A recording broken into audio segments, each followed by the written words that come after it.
live. I'm in my nightwear today. I've got a robin on, which is a bit Christmassy, really, and never mind.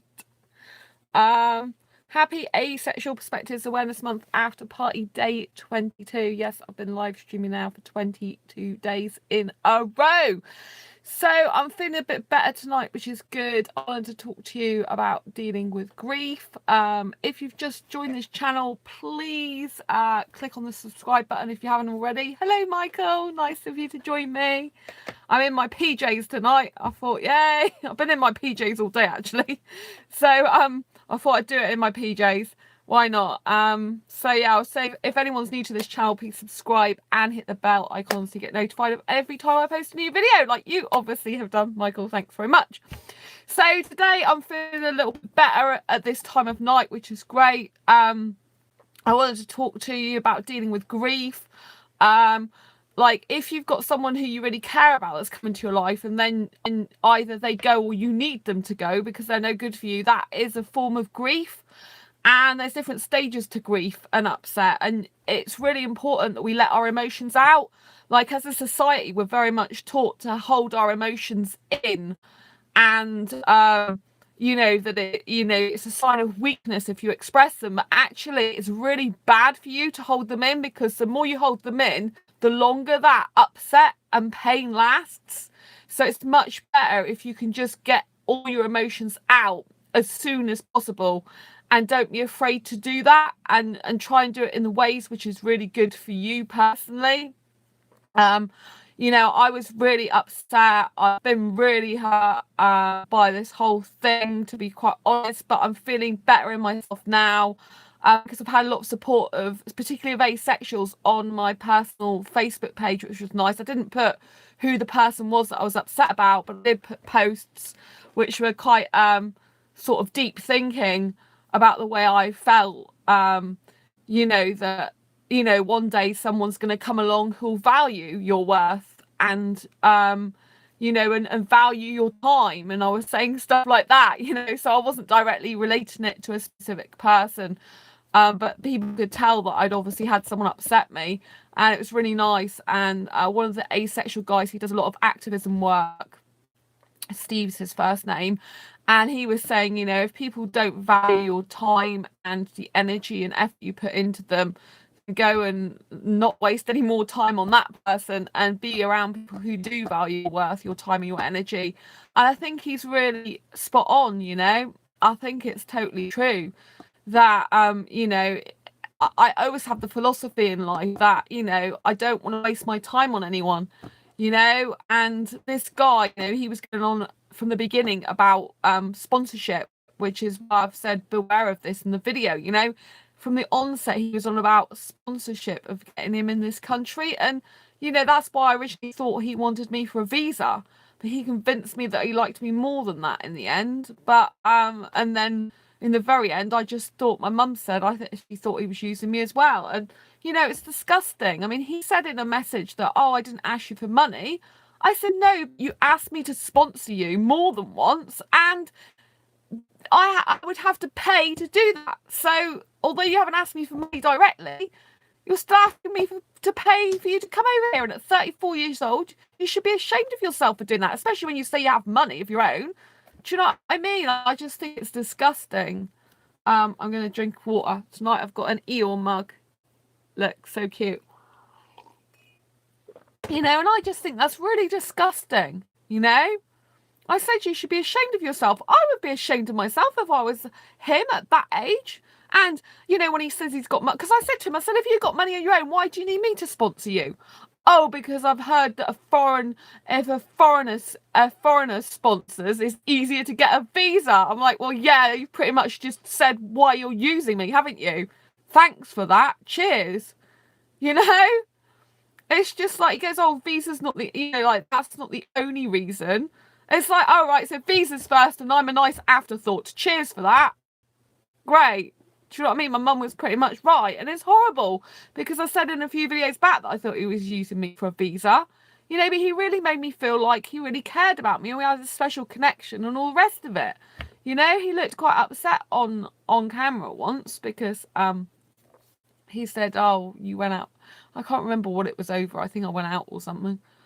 I can't remember. But yeah, you said he used to get jealous and upset when I danced with other guys when I went out. And normally you don't have that type of emotion unless you just feel something. But maybe he's just like, I don't know, maybe he just dented his ego or something, because I said, well, I can't commit to you unless you get over here. And, you know, that's not my responsibility, it's yours if you love me like you say you do. But see, that's it. When you call someone's bluff, usually they don't match up. They can't do it because they are bluffing. So when I said to him, okay then, because he asked me for marriage on the 8th. I thought it was the 8th of July, it's the 8th of August. No, he was asking me to marry him. I'm like, why? I don't even know. You know what I mean? It's like, and then he was saying recently, oh, you're rushing me. I said, well, actually, you were the one who was rushing in the first place. You're the one who asked me to marry you. You're the one who said you love me. You're the one who, from the very first message, said, oh, I want to be close to you. How do I do that? When I told you the answer, then you should have taken the action if that's what you really want to do.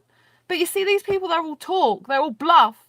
And when you call their bluff, they can't deal with it. And then that's how you find out really quickly they're ungenuine. Sadly, but it's true, because yeah, I was fast acting because I said, yeah, okay, you want that, you want me, come on, this is what you got to do to get it. And then it was like, back off, wasn't it? Because that's not really what he wants. He's just after the visa. It's ridiculous. You know, absolutely ridiculous. So yeah, so basically the different stages of grief is like, usually there's like 4 stages, I think, but I'm just talking from my experience now. You know, I go through his phase of being really, really upset and in pain, a lot of physical pain. Like I think I've told you I have fibromyalgia. I really don't talk about it that much, but any upset and pain causes more pain in the body. So my back has been really bad the last 2 days. Like, it's been bad today, and yesterday it was really bad. And I literally flaked out on the bed. I was in that much pain last night. Just fell asleep for like 4 hours non-stop, I think it was. You know, so I try not to get in situations now that are really upsetting for me.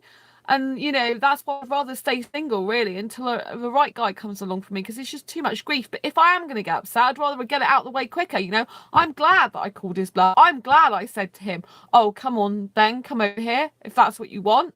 Because that way I found out quicker if he's genuine or not. I don't want to waste 3, 4, 5 months. You know, the other day he was going, oh, if you love me, you'll wait for me. I actually never said I loved him, which is great, because I'm a hyper romantic, and I never said that once to him. And 2, I told him I won't wait for no guy. You know, I'm not wasting my life for years until someone might or might not come over here. That's why I can't do a long distance relationship. There's so many people. Like, I've been watching dating coaches a lot, as you know. And I was studying this long distance relationship stuff. And some people have been in long distance relationship for 5 years. Some people have been in relationships for years and never met the person. I can't live like that.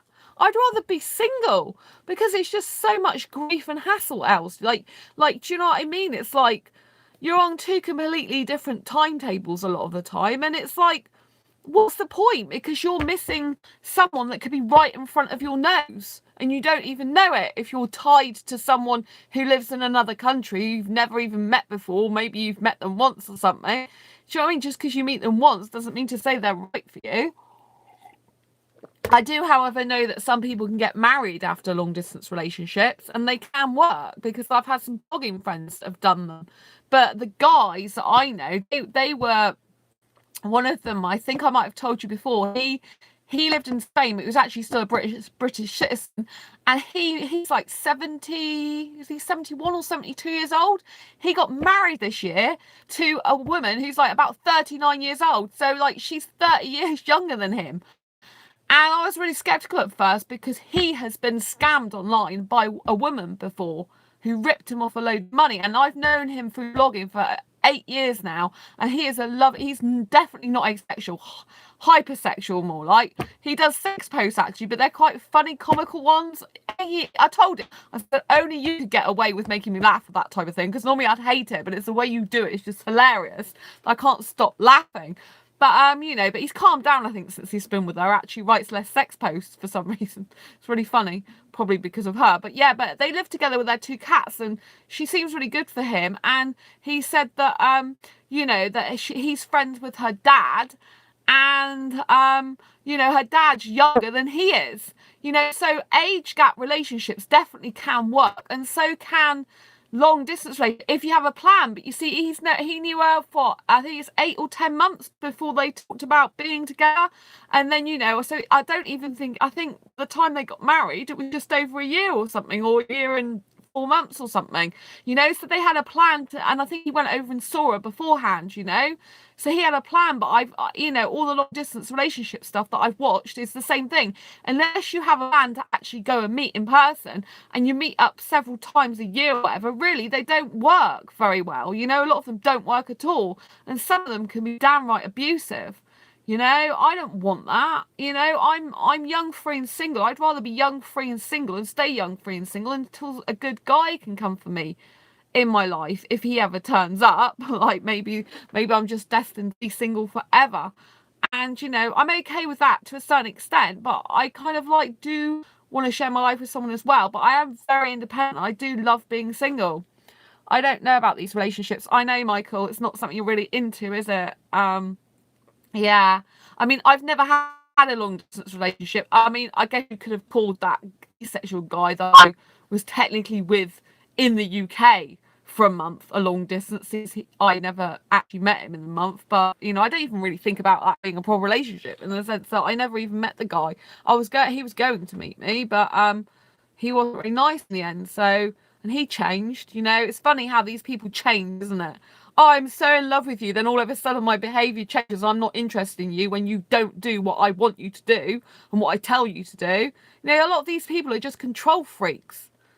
Do you know what I mean? They're just controlling people, or they're just ungenuine, which is a shame. It really is a shame, because I said to this guy, he's Indian, I said, because he told me, he goes, oh, not many people like Indian guys, like 60 to 70% of women don't, because he'd obviously been looking at through Facebook for a woman. And because I said, how do you know? He goes, oh, I've looked through loads of people's Facebook pages. I thought, has he got nothing better to do with his time than that? But obviously I'd rather do that than spend time talking to me on video chat. There you go. But I think that was before he met me, but obviously he was looking for some sort of woman who'd like him. But I said it's people like you that give Indian guys a bad name, because they're well known online for being dishonest. I mean, I have Indian friends, I like Indian guys. I always will like Indian guys, despite the fact that some have a bad reputation, because some of them try to scam people, like with getting visas and stuff to the UK. It's quite well known, sadly. But I have lovely Indian friends. I've got a homo-romantic Indian friend. He's one of the co-founders of ASAP, as it happens, and he's a lovely human being. He's a really nice guy, and there are, I have other Indian friends online, so I just, I like Indian guys. I won't stop liking them, but I do know that there's quite a lot of them trying to get British visas. It's disgusting. It's like, save up and do it yourself, save up, study. I mean, that some people's parents anyway will send them off to university in another country. So why don't they just do that? Do you know what I mean? Anyway, so, I just want to say, beware of some people ask you about sponsorship and visas and stuff. And like, something strange is going on with the stream. I don't know if it's my end. The audio is spiking. I've got the level just the same, but I usually talk quite loudly. So, but I might be talking like a bit up. So actually today I'm talking a bit lower than I usually do. So maybe that's why, because I'm going in and out of talking louder and less. So last night my video was quite quiet to what I usually am. And like tonight my tone is further down, but I don't, when I'm speaking, I like more upbeat like this, more people tune in and more people are happier that I've got a sort of more energetic voice. So I think maybe it's because I've been varying my voice a little bit.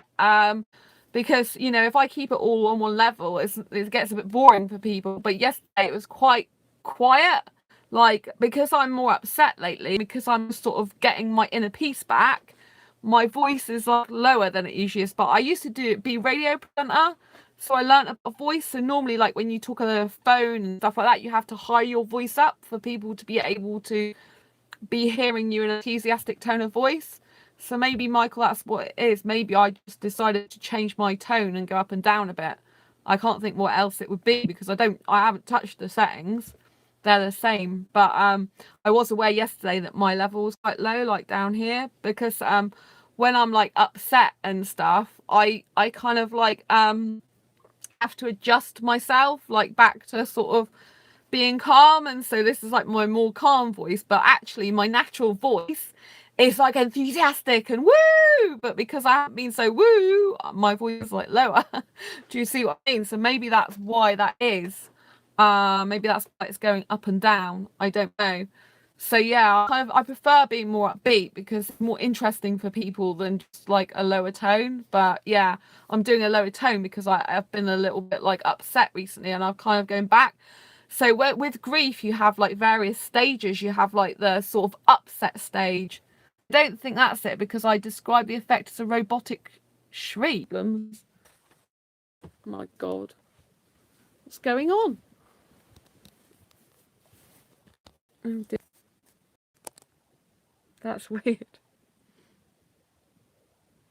Mm. Oh, weird.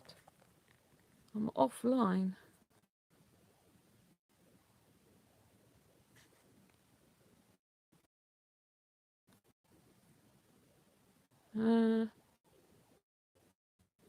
Weird.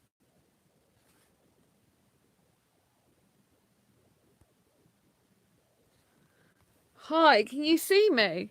It's really weird. It's all gone off.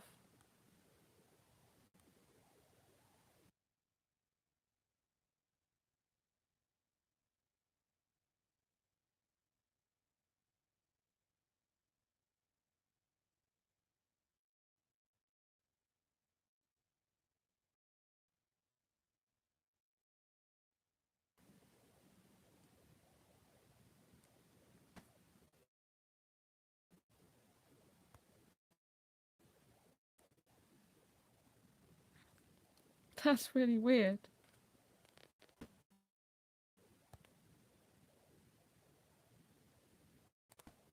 Weird.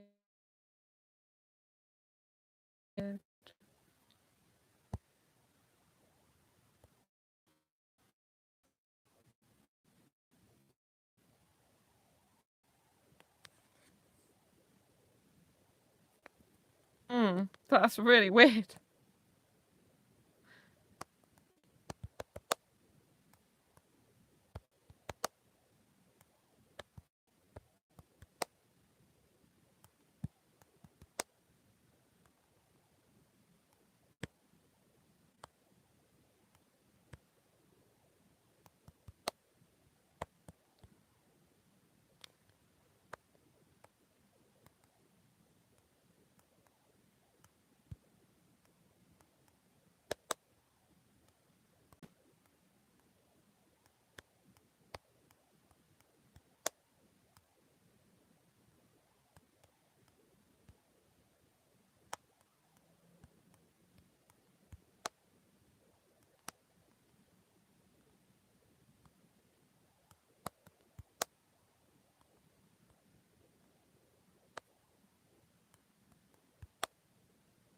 That's really weird. Freaking me out. I have to say, it's freaking me out.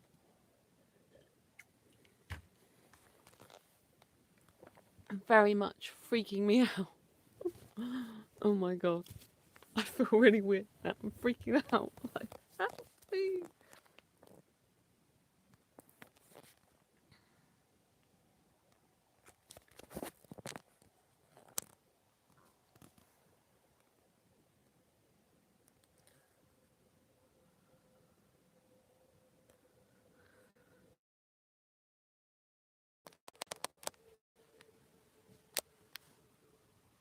Hey! I'm really sorry. I don't know what happened. Michael, you were right. My iPad just suddenly said that you know, it basically stopped working. My Wi-Fi like connection got lost, and it said reconnect. Hi, Michael. Thank you. I'm on my iPad, but I'm on my bed now, so it's going to be a little bit jerky. Thank you for letting me know there's a problem. I don't know what's gone on. It's really weird. It just cut out, went black and white, and said connection lost. And it just wouldn't let me go back on. So I thought I'd have to create another video. I don't know if the other one's even processed or what.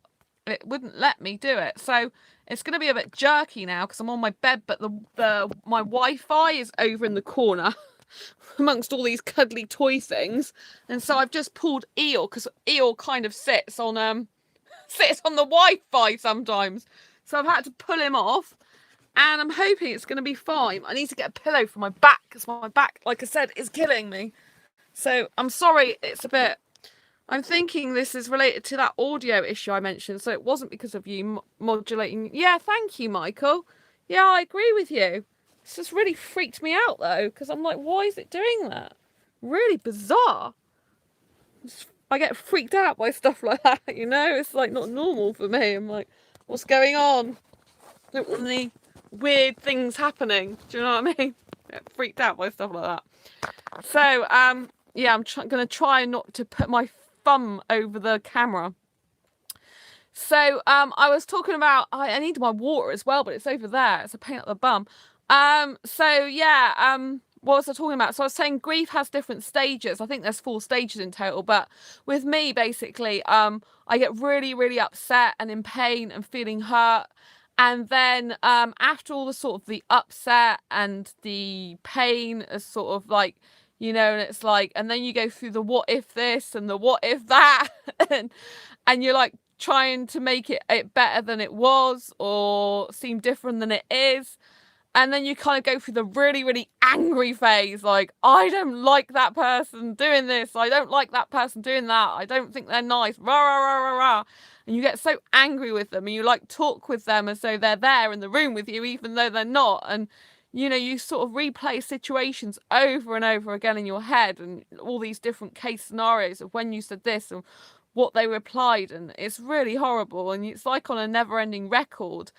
And then you kind of go through the more coming to terms with it phase. And, you know, like with me, I wrote some Facebook posts. Like I didn't mention the person, obviously, because I don't think that's fair. I did mention that the guy was Indian in the end because someone asked me and said, oh, were you upset by the same person as me? I said, I don't no, because I thought, I don't think so. Because they don't know them. But, you know, I just said it was an Indian guy and them not valuing my time as much as they value their own, and, you know, not basically their behavior and actions didn't match up to their words, and, you know, it's just not nice. But he was really supportive, and I've had quite a lot of people being supportive on my Facebook page, and he was a Facebook friend of mine, so I've unfollowed him and defriended him now. So I haven't actually blocked him. I don't know whether to block him or not, but, you know, I kind of like have had worse people. I don't think he's blatantly malicious, but I don't think he's very nice using me for a visa. You know, one of his messages was, oh, I don't want to hurt you. I thought, well, that's a bit late now, isn't it? And 2 is if someone says I don't want to hurt you, it means that they weren't really loving you in the first place, if you know what I mean. It's a bit like one of those, how can I put it, those phrases that you say to someone where you didn't really mean what you said, and you're sorry, you know, and you don't want to hurt them any further because you've obviously said stuff that wasn't true in the first place, if you know what I mean. There was no sorry, I hurt you or upset you. It's like, I don't want to hurt you. Like, it's like, well, that's a bit lame, isn't it? It's a bit late now. So do you know what I mean? It's kind of hard because I love being a nice person and I'm quite open and honest, you know, and I think people take advantage of that sometimes, you know, but at the same time, I do have higher expectations and standards, which I think is good. So today I went through, like earlier on, I was through that really angry phase, and the posts I wrote weren't really that angry. They were more like deep thinking. And I'm glad I wrote them because kind of like it helped me get my emotions out. Let me see if I've got them on my phone, actually, if I can grab my phone. Oh, sorry. I'm going back to my desk now. Quick walk. I'll see if I can read some of them out, because they were quite helpful, and they're quite because I'm a deep thinker and I do a lot of poetry stuff. I love poetry as well. So I kind of like said these sayings, which are a bit like deep thinking. So let me see if I can get them up, because they're on my Facebook page, on a profile, personal profile, and I just think it'd be nice to share them with you, wouldn't it? Do you know what I mean? Let me see if I can get that. Sorry, I'm looking down at my phone at the moment, trying to get them up. So oh, I've got quite a lot of likes. Right, okay. So let me try and get my whole feed up. Right, okay. Right, I've got it up now, so I can like you know, I can read them all out. I just went on a splurge, and actually it made me feel so much better saying all this stuff.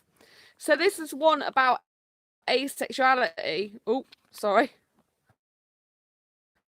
Well, again, that audio, because of, oh my goodness me, what's it doing? My iPad's playing up now. Your messages are coming through again, Michael. I've already had them. I don't. Oh well, never mind. Right, I'm just gonna get on with it, even though I've got weird things happening on my iPad. Right, okay. So as you can see, just to prove that these are really on there, that's, oh god, I don't even know if you can see that. I don't think you can. Yeah, you can see that actually. See, that's one of them. So I've put, you deserve to be loved without sex in a way that you want, you need, and is healthy for you. Hashtag asexuality, hashtag asexual. Can you see that? So that's one of the things I wrote. Because, yeah, I heard that audio issue for a second where it made you sound like a robotic shriek. Seemed to be okay now, though. Okay, thank you, Michael. I really appreciate that. So I thought that was a really good post. Like, you deserve to be loved without sex in the way that you want, you need, is healthy for you. Because as asexuals, we love and we maintain connection with people through emotional connection, you know? And it's no good if a guy says he loves me and all the rest of it, and then is not prepared to keep in contact regularly, or doesn't want to, and doesn't want to video chat and message. It's no good for me, that, you know? I don't want someone like that. It's like having a part-time interest. And he was doing this weird thing where he's being really loving in video chat, and then going back to messaging like a mate would do, like an acquaintance, like, hi, have a good day. No like smiley face or love heart or anything. It's just like, well, it's a bit like we're just like going back to being pen pals again, isn't it? Do you know what I mean? It's very odd behaviour. And then I wrote this one: never let the dark intentions of another cast a shadow over your light and drown it out. You have a right to honesty, love, and time. You see, I love writing. These are like my own quotes, and I love writing stuff like this. It just makes me feel so much better, because I don't know if you can see, it's a bit out of focus, I think. But it just, yeah, it looks very out of focus. But basically, I love writing this because it helps other people, and it helps me to grieve and get my emotions out in a good, constructive way. Because I'm like giving myself a message, but I'm giving hope and messages to other people as well. Look, I've put this, like, this is another one. I don't know if you can see. I'll read it out. Oh, right. Emotional connection is everything. Like a beautiful flower, it needs to be nurtured, fed and cared for. Otherwise, it dies. And I feel really strongly about this. The letters seem to blur together. I couldn't read it, so thank you for reading. Yeah, I prefer reading it out anyway, but I just wanted to kind of prove that I have actually written this on my Facebook. I'm not just making it up and it's my own words. Do you know what I mean? So I think it's really important. I mean, this my Facebook page is on, my personal page is on public. I'm one of the few people that, well, in business, you tend to always keep it on public anyway. It's just what business people do. And as I spread awareness of asexuality around the globe and do whatever, I'm all over social media. I just have my Facebook page on public. That means usually if I have someone really bad in my life, I just have to block them completely from my personal page. But they can still access my business pages anyway, unless I block them from them. But this guy I haven't blocked. I've defriended him and unfollowed him. So tomorrow he'll know that we're not friends anymore, because he'll be like, oh, but he can still read my stuff. I don't mind him reading this. It's about the way he shouldn't be treating me badly, should he? And other people shouldn't be treating each other badly either. And I've put, this is my next one: you have a right to need what you need, feel what you feel, and be who you are. Love yourself and take care of you with a double kiss. So, you know, you do have the right to need what you need, feel what you feel, and be who you are, you know? It's no good, you know, I in a relationship, for example, potential relationship, I do need a lot of attention because I give myself a lot of attention. I'm constantly like, I don't want someone to come in my life that treats me any less than I deserve, you know. I love time, I love attention, I give that to other people, you know. I expect to be treated the same, you know. If I'm out, I actively listen to someone. I switch my phone off usually when I'm out with my friends and stuff. It's like when I'm on video chat with someone, I literally, you know, I'm not on other media forms. I'm there in the moment, listening attentively to them, trying to, you know, engage in conversation with them and actually listen to them. And, you know, I need the same back. And I do need I love having a lot, you know, I need a lot of time and attention in a relationship with potential one because that's what I'm like. We're all different. Some people need their space. They don't like that. Some people don't want, you know, don't like that. But that's what I'm like. And I put, look, one day someone will come along who values your worth, time, effort, energy, and they will be thankful you gave that. Sorry, I'll read that again because it's a good one. One day someone will come along who values your worth, time, effort, energy, and they will be thankful you gave them those gifts. And this is so important because, you know, people tend to sometimes not value people's time and attention, but time is the most precious gift we can give to anyone. If we spend like half an hour or an hour or something with someone, then it's really precious. I mean, this guy, he was texting me back like via messenger for like 3 hours sometimes, but it was on his time when he wasn't busy. Do you know what I mean? It's kind of like, oh, well, between the hours of this and that, I'm not busy, so you can message me, you know, rather than, you know, whereas with me, I have to do a lot of website work and stuff. So I was trying to, you know, so sometimes when I was messaging him, it's like when I should have been working. That's why I needed a sort of arrangement out with him that suited both of us, not just him. But yeah, I don't think he was really up for it, to be honest. I think it was just me saying that, you know.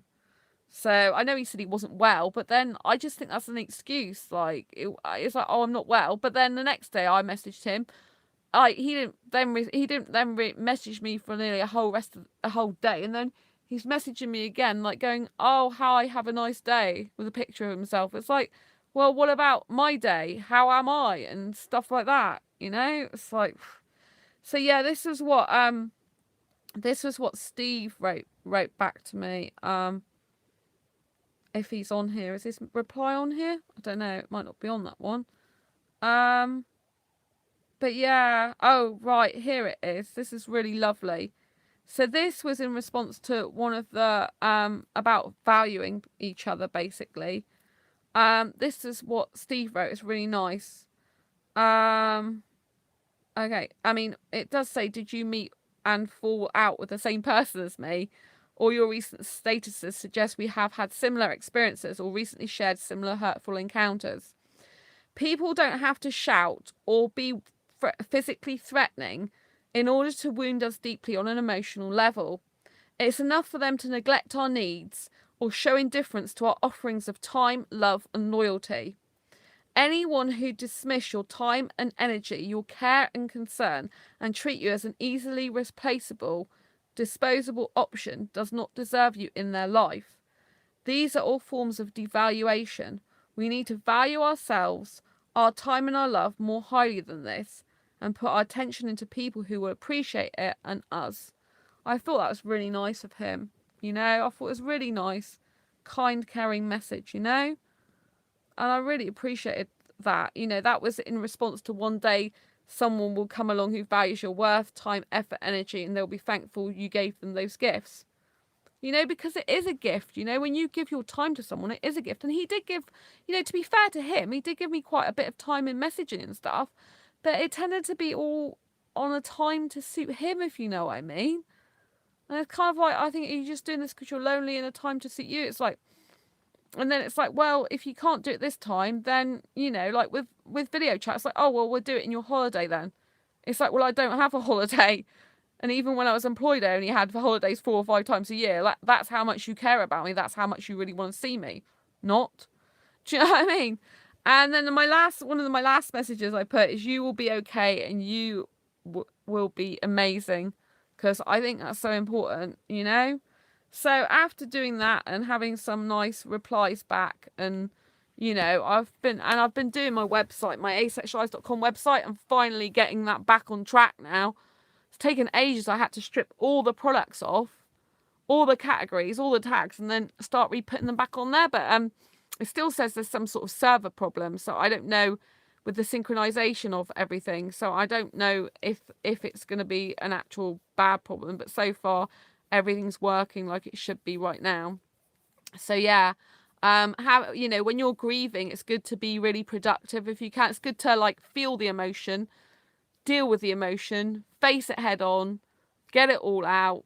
You know, end of a relationship, or end of a friendship, or end of a potential relationship, or end of talking, you know, messaging a lot with someone you really cared about. That is a form of grief.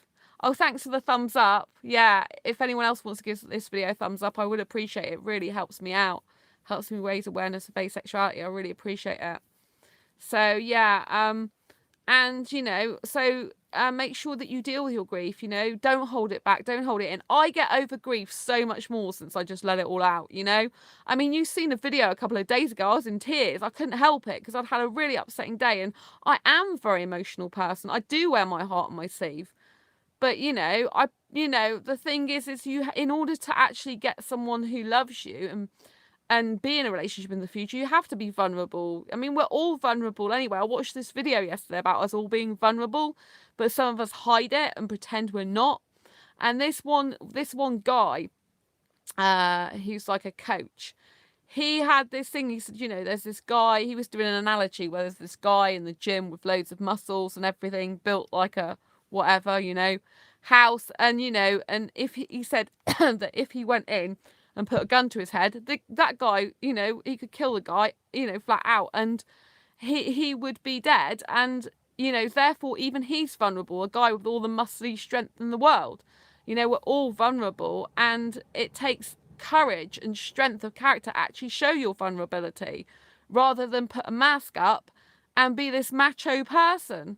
So yeah, I do show my vulnerability. I do show I'm upset, but I know that I'm strong enough to be fine later on. At that moment, I might not feel good, but I know that I'm okay. You know, I know that it's on the internet. I'm quite aware of that, but you know, I'm being true to who I am in the moment, and I want to show other people that there's nothing wrong with expressing your emotions. You know, I have told you I'm going to do a video every single day throughout August. I'm not going to go back on that, even if I'm really upset, and it's hard for me, you know, because I've told you I'll do that, and I don't like people who don't keep their word. You know, that's the thing I can't stand with potential guy in a relationship, is a guy who doesn't keep his word, who doesn't keep to his time, who doesn't keep to his word, who doesn't keep to his promise. I can't stand it. It drives me insane. I mean, obviously, if I had an accident or something, I can't be on there, then that's understandable.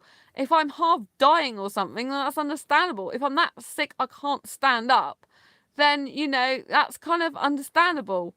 But, you know, my theory is that unless I'm in any of those positions, or for some reason I'm, like, say I was out and I was out longer for some reason, I was delayed out, and it was beyond my control, really, you know, and I hadn't got facilities to do it, then kind of that might be allowable. But, you know, if I told you I'm going to do something, I believe I've got to do it, you know, and I like being reliable and trustworthy, and because that's what I want from other people. And I know I got, oh, it's lovely. I got a message from a guy called Andy. Hello, Andy, if you're watching this. I can't give any more details out, obviously, than that. And he said he's subscribed to my channel, and it's been really helping him. He was inspired, especially by that, what I said a few days ago, which was the fact that when I went to audition for the TEDx talk, which Asexuality would have been my talk, and I didn't get it, actually, it was because I wasn't scientific enough. But, you know, I don't actually like all this stuff about, oh, we've got to be scientific about asexuality. It's like, you know, it's like we've got to prove scientifically asexuality exists. But why aren't we proving that, you know, about heterosexuality? Why is it us that have got to prove ourselves? Do you know what I mean? No one says, oh, right, you're heterosexual. Well, if you're heterosexual, I want you to prove that heterosexual is normal. Do you know what I mean? I mean, just because it's a majority doesn't mean to say it's normal or right. So, you know, come on, let's do tests on you. Let's do scientific tests on heterosexuals, shall we? To see why all of a sudden they become heterosexual. I mean, to all intents and purposes, when we're born, we're not exactly born like coming out going, we want sex, are we? So to all intents and purposes, you could argue that everyone pops out the womb might theoretically be asexual. But then later on, when they hit puberty or whatever, they turn out to be heterosexual. Do you see what I mean? So that could be another theory that people don't try out because we're a minority and they're a majority. But yeah, come on, let's get some equality over these sexual orientations, shall we? Let's get some blooming equality in there going. I get fed up with it. You know what I mean? Like, so kind of like I knew where she's coming from because she was on about facts and figures and stuff. But at the end of the day, it was a 5-minute pitch. The whole talk would have been between 12 and 15 minutes. So I could have put some stuff in then. But anyway, that wasn't the point. The point is I had the amazing experience when I came out. And that's obviously why I was meant to be there, is because of that guy. I don't know if you were on that live stream or saw it. Basically, that when I went on the bus to go back after the audition, this guy asked me what I'm scientifically minded, and I'd say the point is to understand it as much as possible. Yeah. Oh, Michael, yeah. So you're scientifically minded, and you said the point is to understand it as much as possible.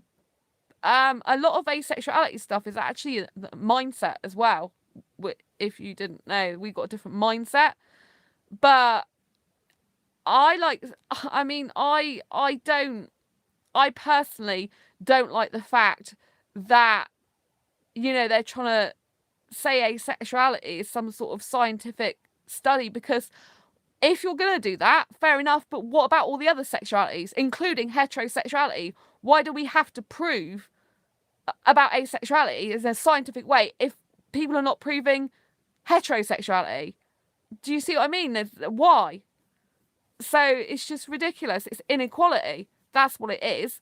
There's nothing to say that asexuality isn't the sexuality everyone should be, just that more people have for some reason turned out to be heterosexual. Maybe they should be doing scientific tests to find out what actual chromosomes or whatever is in heterosexuals that turns them heterosexual. Do you see what I'm saying? Or how they become heterosexual since birth. Do you see what I mean? Heterosexuality has also been scientifically studied. I don't believe there is an inequality there. Personally, I just think there's an inequality with the fact that we have to prove we exist as asexuals. And the reason that scientific studies are usually done on asexuals is to prove that we exist and that asexuality is a real thing. That's what's the inequality about it. Whereas heterosexuality is just accepted as is. So hopefully that made more sense to you. That's what's inequality to me. So anyway, when I got on the coach, you know, this guy was asking why, this guy was asking what I was there for, to talk about. And I said asexuality, and I explained what it was: the lack of the sexual attraction, so I don't get a need, urge, or want for partnered sexual intercourse. And he said that he knew a guy like that. And then I said that give this guy my card with my details on to get in touch. And he said I can't because he died, because he killed himself. You know, and it was because he said people thought he was gay and he just couldn't take it anymore. So he was basically... So I said, following on from that, I said to him, so if he'd have been here and I'd told him about asexuality, do you think things had been different? And he said, yes, probably. And that's why I said about... Yeah. And that's why I said about... But it's true. Some people can kill themselves because they think that they're a freak. They think that no one understands them and they haven't got anyone to talk to. You know, there's a lot of asexuals that feel alone in this world. I never knew asexuality existed till 2014. Lots of asexuals can be so upset and hurt and in pain because they think there's no one like them in the world, you know, and it can cause a lot of upset and, you know, suicidal thoughts and stuff. It's horrible. So that's what I was saying in that video a few days ago, that my book, my Asexual Perspectives book, is in 6 libraries across the UK, including the British one, and it'll go down in, because I'm my own publishing company. You know, this is under my own ISBN that I paid for. And that's how come I can get into libraries, and people can buy it in bookstores actually around the world, you know, because it's on the standard distribution. And basically, with the British Library, it says, you know, once your book's in the British Library, it'll go down as part of English heritage to be used for generations to come for their research. So my book will be part of someone's research, you know? And that to me is, you know, what that to me is a huge part of why I'm here in this life, because I want asexuality to be recognised as sexual orientation throughout the globe. So no asexual has to live in fear of ridicule ever again. You know, I know there's lots of other asexuals doing activism work. There's not just me talking about asexuality. There's lots more people, which is great. The more, the merrier. But I can only say what my personal mission is, you know, within the scope of what I do. And I'm, you know, because some asexuals, they obviously don't do activism work at all. They don't do anything like that. But I'm all about talking about asexuality on a global scale. There are, you know, one of my asexual friends, he's just been in America. He's now a part of a council of LGBT plus in a certain state or something. He got a letter from the senator the other day. I mean, how amazing is that? That's John. You know, incredible, absolutely incredible. And they, you know, his friends were saying he deserves it for all the work he does. So it's not just me doing this type of work, but, you know, I'm just talking from my point of view about what I do, you know, and the fact that I've got this book into the British Library and people are going to use it for generations to come, which means I'll save lives.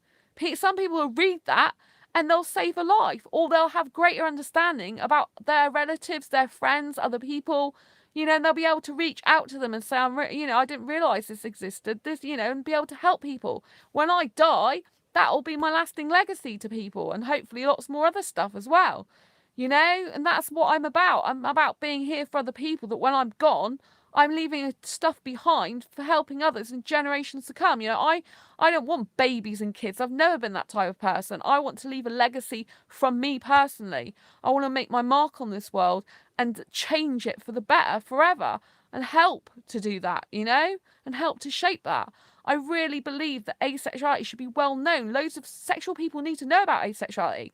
You know, we're 1% of the population, if not more, which means 1 in every 100 people that we meet is going to be asexual. That means, you know, all heterosexuals that are going to a concert or even walking down the city, you know, they're going to bump into an asexual and not even realise it. And it's really important when they're out as well. You know, we want to prevent rapes and stuff.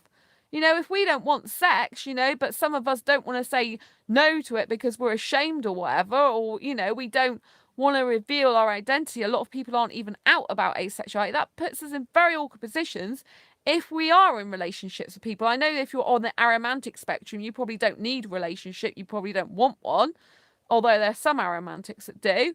But, you know, if you are getting involved in romantic relationships, which I have people private messaging me that end up in very difficult situations with sexuals, because you know, we need sexuals to understand us better. We need heterosexuals to understand us better, and all types of sexuals. So there's less chance of like people being raped because we don't want it. And when we say no, we mean no, because it's our sexual orientation. We can't be fixed, you know.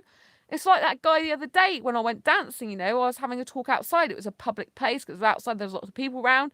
But I didn't even want to kiss him. And I said no 3 times. He goes, oh, well, you know, I know about rape and I'm not going to push you. And I'm like, no, I don't want to kiss you, you know, because kissing against someone's will is like mouth rape, you know. It's a force of sexual contact that you don't want, you know. You know, if I'd have wanted it, I would have told him. But telling him no 3 times, it's really like, no. I said, I'm not attracted to you. Oh, well, loads of women are attracted to me with my beard because I didn't like beards. I'm like, well, they might be, but I'm not. Do you see what I mean? So we really need, you know, a lot of people don't believe me at first. Guys don't believe me. And then when I start talking about all the work I do for asexuality, then they start believing me, because they're like, oh, well, as she does all this work, it has to exist, because why would she bother? Do you see what I mean? People take me seriously then. But every asexual should be taken seriously. You know, there are asexuals out there having unprotected sex, and I don't really want to, I come across, because of the work I do, you know, because they don't know what they're doing half the time. I know it sounds really bad and sounds very ignorant or uneducated, but people need to know that if you're having sex, if you're asexual, you're going to have sex. Maybe you hate it, but you're doing it anyway, you know. One is you shouldn't be doing it anyway for someone else when you hate it, but, you know, if you're doing it, you're doing it.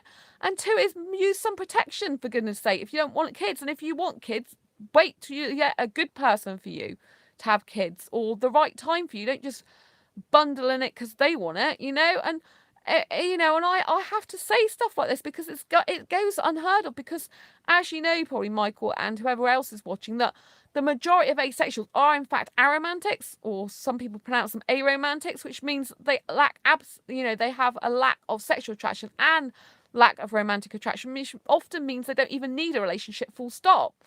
And because obviously there's more aromantics and romantics in asexuality, then obviously a lot more posts and a lot more things are done around that.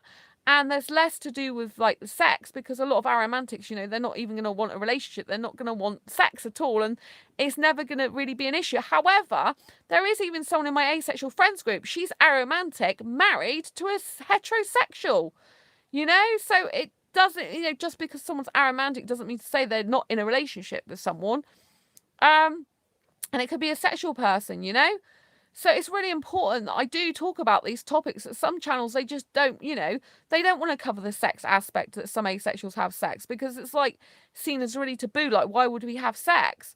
But if people are having it out there, they're having it unprotected some of the time because they don't even know what they're doing. And they're not even educated about sex, because it's not something that we're meant to even do, as asexuals. But some people, they're put in situations where, say a heterosexual comes into their life and they feel like they love them and they feel like they have to comply then to please them.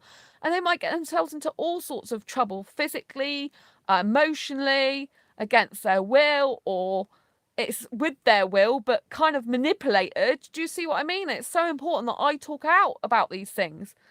I really feel I should be doing like some videos on sex education for those who really going to have it, because I get asked in PMs all the time about stuff, And it's like, so, asexuals that are virgins, they're really not interested in having sex. But then someone can come into your life and all of a sudden, you might want to try it or do it to please them. And maybe it's not a good way. Maybe they're manipulating you, but you still might do it.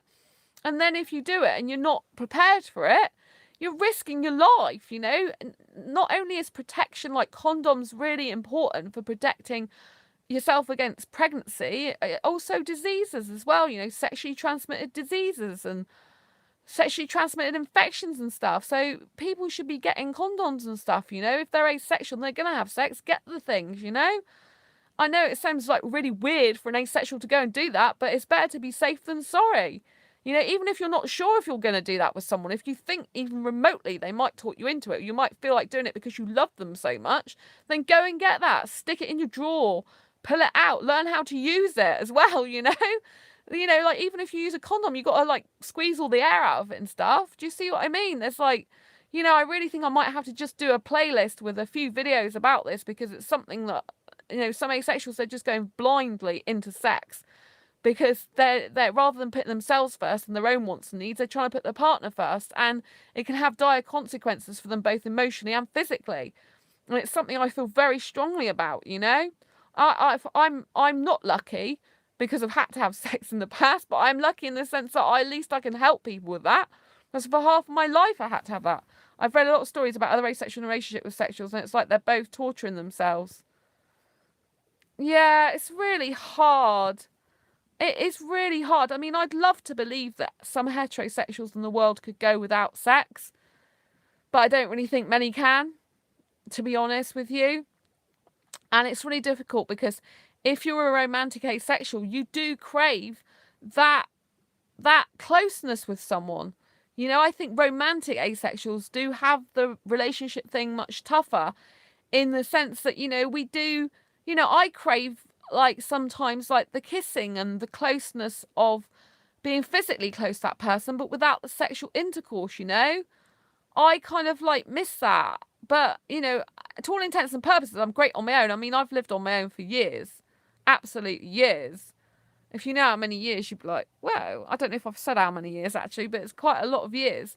I've lived on my own, and I'm used to living on my own, used to being on my own, used to going everywhere on my own, And that's why I have high standards for a guy as well, because I'm like, if I'm making myself happy and going here, there and everywhere on my own and having a blast, I need someone who's going to be giving me that same happiness that I make myself, or happier, because otherwise I'm just going to be worse off with them and in a relationship than on my own. So, but I do miss a kiss him. It's really weird. Like when I go out dancing, because I'm a hyper romantic, Michael. I don't know if you know what that means, but basically it means I'm excessively romantic. And being hyper romantic is I think one of the hardest, excuse me, parts of the orientation that you can get. Because as a hyper romantic, I can fall in love very easily. I can get very attached very easily, very emotionally connected to someone very easily. And it doesn't bode well. You know, I manage it really well compared to what I used to do. But it's still, you know, it's hard. I mean, I pretty much fancy the majority of my friends, not all of them. There's some guys that I'm just completely unattracted to whatsoever. But a lot of my friends, particularly if they're foreign, I fancy them. I can't help it. I just automatically do. On some level, I don't experience platonic attraction at all. So with me, I don't experience sexual attraction or platonic attraction. But pretty much every other attraction I do. I experience close attraction, intelligence attraction, emotional attraction, romantic attraction, sensual attraction, which is the top part of the body, not the bottom. Communication attraction, maybe. What else? Spiritual attraction is huge. Creative, have I said that, as well as intelligent attraction? Yeah, I experienced about 8 different types of attraction, but not the sexual, not the platonic. 7 or 8 different types, and it's really hard because I can be like spiritually attracted to one person, aesthetically attracted to another, intelligently attracted to another, creatively attracted to another, and I'm not poly. You know, I don't want a polyamorous relationship, or polyamorous as some people pronounce it. I'm not into that. I just want one person, but I can't help being attracted to more than one person. I don't want to be. It's annoying, to be quite honest. I'd rather be attracted to less people because it's hard for me to even be friends with some guys, especially if they're foreign. But if they're British, it's not as bad. But, you know, British guys who I'm really close to, I can feel some romance for, but not enough to want to act on that romance, if you know what I mean. Not enough to want to kiss them. I don't ever want to kiss British guys, you know? So I just don't. Not for years. So that's a good thing. Although, yeah, it's really weird. I've had a couple of dreams recently where I actually kissed one of my British friends. I'm like, oh my God, that's weird. I'm not going to say who it was. I'm really not. But I'm weird. It's not someone who I picture me kissing. So that kind of freaked me out a bit. But I'm like, oh well, maybe a person and I feel comfortable with them in person. I don't know. But the kissing was kind of really weird. There's kind of a really weird feeling in the dream. I can't believe I'm doing this. So yeah, it's kind of really bizarre. And it wasn't passionate kissing, thank God. I would have been even more worried then. it was kissing enough kissing. I was covered a lot to do with grief and accepting second birth topics. I know that I've been breaking up a bit on this. I'm really sorry. My Wi-Fi signal seems to be really bad tonight. Really bad. But yeah, so I'm just really proud that, you know, of the book I've written, and 46 asexuals were interviewed for it. It's not just my words, it's theirs. So that's really good. It'll help a load of people. I'm really glad that I'm finally at the moment getting over the grief of this person who's come into my life like a whirlwind and now pretty much going out of it again. So, yeah, I'm feeling calmer today, feeling more relaxed and happy tonight. I wasn't this morning though. But yeah, so if you are experiencing any sort of grief, make sure you go through it, experience the emotions in your body and live with it for a while and get through it because you get through it quicker. Hi, what's up, Grey's gang?